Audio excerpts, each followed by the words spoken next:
Kami memiliki tanah di seberang Pulau Bali, di sebuah pulau yang paling selatan wilayah Bali masuk Kabupaten Klungkung. Suatu hari kami memutuskan akan membangun beach club di sana. Kami melihat banyak turis yang diving setiap harinya di pantai di depan tanah kami. Kita semua tahu bahwa diver itu bernafasnya lewat mulut dengan oksigennya ketika di dalam air.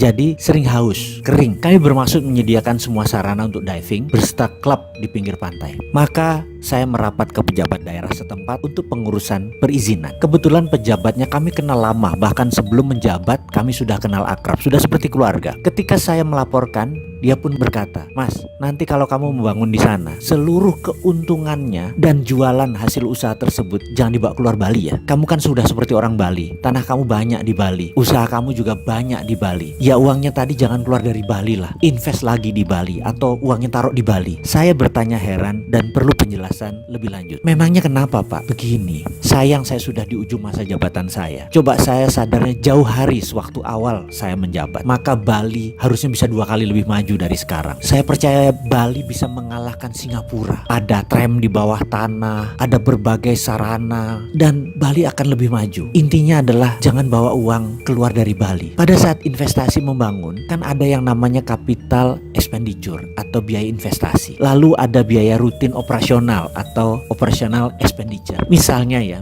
kamu invest 100 miliar, lalu sales kamu katakanlah 30 miliar per tahun. OPEX-nya anggap kira-kira 10 miliar. Yang 20 miliar adalah keluar dari Bali karena untuk bayar investasi lagi, capex-nya kamu. Bayangkan, kalau uang itu 100% mengendap di Bali, saya rasa mereka akan membangun terus berbagai sarana, bukan melulu hotel, ada ratusan macam bisnis. Ada ratusan sarana seperti jalanan, rumah sakit, dan lain sebagainya akan tumbuh. Sayangnya di Bali ini investasinya 80% uangnya keluar dari Bali. Hanya 20%-an aja yang tinggal di Bali sebagai operation expenditure, yang capex keluar dari Bali. Padahal mereka itu orang Bali sendiri. Malah begitu untung malah taruh uangnya di Jakarta, diletakkan di negara lain. Itu yang saya sayangkan. Jadi kamu setelah membangun usaha di Bali, usaha tersebut jalan, usahakan uangnya diputar lagi di Bali. OPEX dan CAPEX-nya tadi diputar lagi atau simpan di Bali. Saya yakin ekonomi Bali akan tumbuh 3 kali lipat. Sarana dan semua kebutuhan di Bali menjadi tumbuh sangat cepat. Kalau kamu nggak janji ya uang Bali untuk Bali, maka izin ini akan saya pertanyakan berkali-kali sampai kamu sanggup membantu Bali. Saya tanpa berpikir panjang menjawab, "Pasti Pak, saya di Bali itu udah 40 tahun bolak-balik, sudah jadi rumah kedua saya. Rumah saya di sini pun banyak dan saya tinggal di sini kok. Pasti saya putar di Bali." Kemudian dia menjawab, "Ini hanya komitmen loh ya, hanya oral. Jadi hanya komitmen di dalam hati. Secara moral dan semangat membangun Bali, itu tok kok yang saya tuntut." "Gak apa-apa Pak, saya setuju," saya bilang begitu. Lalu saya tanya, "Kalau yang direct investment asing yang masuk Indonesia itu bagaimana Pak? Yang nasional itu Pak? Nanti tinggal OPEX-nya saja kan yang muter, yang CAPEX-nya keluar." Itulah yang saya protes dalam hati loh ya, karena kan saya bukan kebijakan nasional. Saya yakin yang menasihati itu atau orang yang mengingatkan, yang membuat keputusan itu pasti bukan NKRI garis lurus. Mereka itu free rider, penumpang gelap yang pengen uang cepat. Mereka nggak ngerti bangun negara. Mereka ngojok-ngojokin pejabat. Dan kalau mereka pejabat, mereka pasti nggak pernah ikut Lemhanas. Mereka nggak ngerti apa itu bela negara. Bener deh, itu keyakinan saya. Saya melihat Singapura ya,